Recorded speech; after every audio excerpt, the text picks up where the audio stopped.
ये कहानी है उस आदमी की जिसने नंबरों के खेल को एक साम्राज्य बना दिया।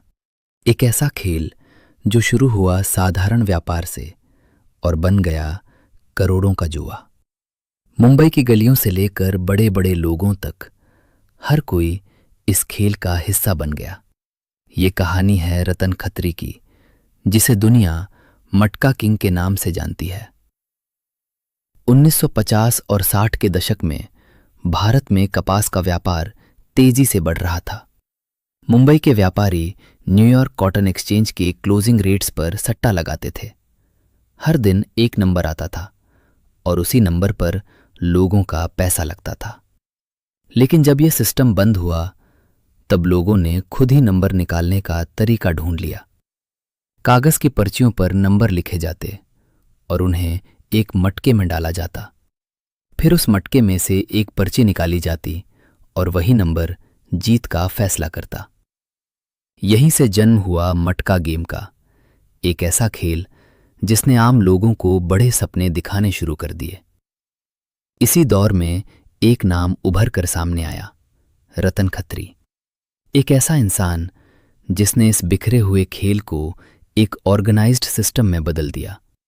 उन्होंने मटका को नया रूप दिया, फिक्स्ड टाइमिंग, क्लियर रूल्स और एक भरोसेमंद सिस्टम बनाया। अब यह सिर्फ एक खेल नहीं रहा, बल्कि एक पूरा नेटवर्क बन गया जिसमें हजारों लोग जुड़े हुए थे। रतन खत्री का नाम धीरे धीरे हर गली, हर बाजार में फैलने लगा। लोग उन्हें सिर्फ खिलाड़ी नहीं, बल्कि मटका किंग कहने लगे। 1970 और 80 का समय मटका का गोल्डन एरा था। इस दौर में हर दिन लाखों नहीं, करोड़ों रुपए का खेल होता था। मुंबई की गलियों में छोटे दुकानदार से लेकर बड़े व्यापारी तक हर कोई इस खेल में अपनी किस्मत आजमा रहा था।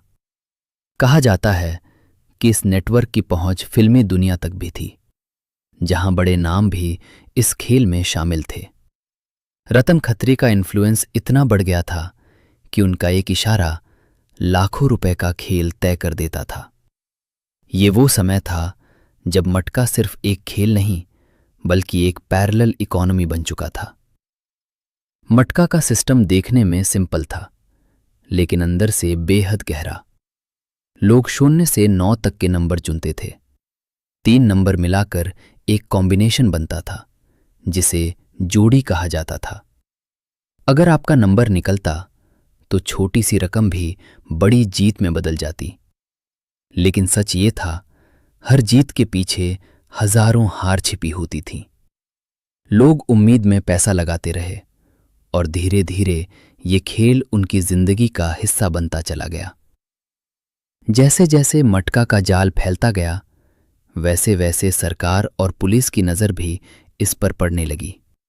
इल्लीगल गैम्बलिंग के खिलाफ सख्त कदम उठाए गए। रेड, गिरफ्तारी और सख्त कानूनों ने इस खेल को झटका देना शुरू कर दिया। धीरे धीरे मटका का साम्राज्य कमजोर होने लगा और रतन खत्री का इन्फ्लुएंस भी कम होने लगा। जो खेल कभी मुंबई की पहचान बन गया था, वो अब कानून के दबाव में टूटने लगा। आज मटका का दौर बदल चुका है, लेकिन इसका असर आज भी महसूस किया जा सकता है। यह सिर्फ एक खेल नहीं था, ये एक ऐसा सिस्टम था जिसने हजारों लोगों की जिंदगी बदल दी। कुछ लोगों को इसने रातों रात अमीर बना दिया, तो कईयों से उनका सब कुछ छीन लिया। रतन खत्री एक ऐसा नाम जो हमेशा याद रहेगा, एक ऐसे दौर के लिए जहां किस्मत सिर्फ एक नंबर पर टिकी होती थी। ये थी कहानी मटका किंग की, एक ऐसा खेल जो आज भी रहस्य और इतिहास के बीच कहीं छिपा हुआ है। अगर आपको ये कहानी पसंद आई तो इसे शेयर जरूर करें, क्योंकि ऐसी कहानियां सिर्फ सुनी नहीं, समझी भी जाती हैं।